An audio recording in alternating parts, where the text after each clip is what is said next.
നമസ്കാരം. ഇന്ന് സംഭവിച്ച പ്രധാനപ്പെട്ട 10 വാർത്തകളിലേക്ക് ടുഡേസ് ഹൈലൈറ്റ്സ് ആരംഭിക്കാം. സ്വാഗതം. ചാലക്കുടി മേട്ടിപ്പാടത്ത് ബൈക്കും പിക്കപ്പ് വാനും കൂട്ടിയിടിച്ച് ബൈക്ക് യാത്രികനായ യുവാവ് മരിച്ചു. വെള്ളിക്കുളങ്ങര സ്വദേശി ആരംപറമ്പിൽ രാജുവിന്റെ മകൻ രഞ്ജിത്താണ് മരിച്ചത്. വെള്ളിയാഴ്ച പുലർച്ചെ 1 മണിയോടെയായിരുന്നു സംഭവം. പൂവത്തൂരിൽ ബൈക്ക് ബസ്സിലിടിച്ച് ബൈക്ക് യാത്രക്കാരൻ തൽക്ഷണം മരിച്ചു. പൂവത്തൂർ രായം മരക്കർ വീട്ടിൽ മുഹമ്മദ് സഫറാണ് മരിച്ചത്. കേച്ചേരി മുല്ലശ്ശേരി റൂട്ടിലോടുന്ന വിഘ്നേശ്വര ബസ്സിലാണ് ബൈക്ക് ഇടിച്ചത്. മുരിങ്ങൂർ ഡിവൈൻ നഗറിലെ വെള്ളക്കെട്ടിന് പരിഹാരം കാണുവാൻ കുഴിച്ച വലിയ കുഴി ദുരന്തമാവുന്നു. നിരവധി സ്കൂൾ ബസ്സുകൾക്കും സ്വകാര്യ ബസ്സുകൾക്കും മറ്റു വലിയ വാഹനങ്ങൾക്കും തിരിഞ്ഞു പോകുവാൻ സാധിക്കാത്ത അവസ്ഥയാണ്. മണലിപ്പുഴയിലേക്ക് വൻതോതിൽ കറുത്ത നിറത്തിലുള്ള മലിനജലം ഒഴുകിയെത്തുന്നു.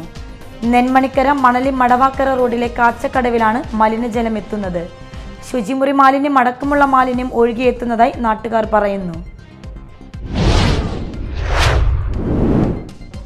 മാള ബ്ലോക്ക് പഞ്ചായത്ത് പ്രസിഡന്റായി CPI പ്രതിനിധി രേഖ ഷാൻഡി തെരഞ്ഞെടുത്തു. എതിർ സ്ഥാനാർത്ഥി സിൽവി സേവ്യാറിനെ 3-നെതിരെ 8 വോട്ടുകൾക്ക് പരാജയപ്പെടുത്തിയാണ് രേഖ വിജയിച്ചത്.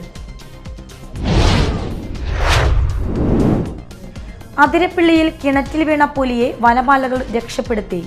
കണ്ണൻകുഴി പിടിക്കരി വീട്ടിൽ ഷിബുവിന്റെ കിണറ്റിൽ വീണ പുലിയെയാണ് വനം വകുപ്പിന്റെ ചാലക്കുടി റാപ്പിഡ് റെസ്ക്യൂ ടീം രക്ഷപ്പെടുത്തിയത്. ഏണി വഴിയാണ് പുലി കരയ്ക്ക് കയറിയത്.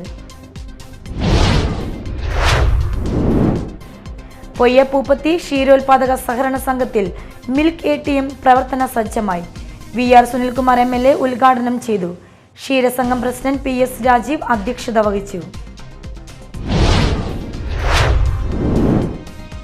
നാടിന്റെ അഭിമാന താരങ്ങൾക്ക് ആദരമൊരുക്കി കൊരട്ടി പാതേയം. അഖിലേന്ത്യാ നീറ്റ് പരീക്ഷയിൽ മുഴുവൻ മാർക്ക് വാങ്ങിയ കൊരട്ടിയുടെ R ദേവദർശൻ അടക്കമുള്ളവരെ പാതേയം ആദരിച്ചു. സമ്മേളനം കൊരട്ടി പഞ്ചായത്ത് പ്രസിഡന്റ് PC ബിജു ഉദ്ഘാടനം ചെയ്തു. ലോക ഭക്ഷ്യസുരക്ഷാ ദിനത്തോടനുബന്ധിച്ച് പഴുക്കര NSLP സ്കൂളിൽ പോഷണത്തോട്ടത്തിന് തുടക്കം കുറിച്ചു. വനമിത്ര പുരസ്കാര ജേതാവും ഇൻസ്പയർ ഇന്ത്യ സെക്രട്ടറിയുമായ VK ശ്രീധരൻ ഫലവൃക്ഷത്തൈ നട്ട് ഉദ്ഘാടനം ചെയ്തു.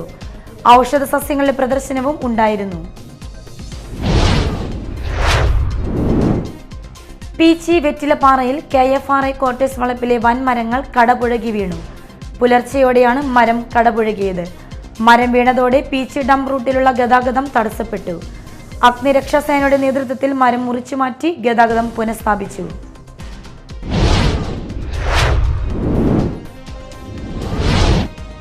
ഹൈലൈറ്റ്സ് വാർത്തകളുടെ വിശദമായ റിപ്പോർട്ട് അടുത്ത ന്യൂസ് റൗണ്ടപ്പിൽ കാണാം. ടുഡേസ് ഹൈലൈറ്റ്സ് ഇവിടെ സമാപിക്കുന്നു. നമസ്കാരം.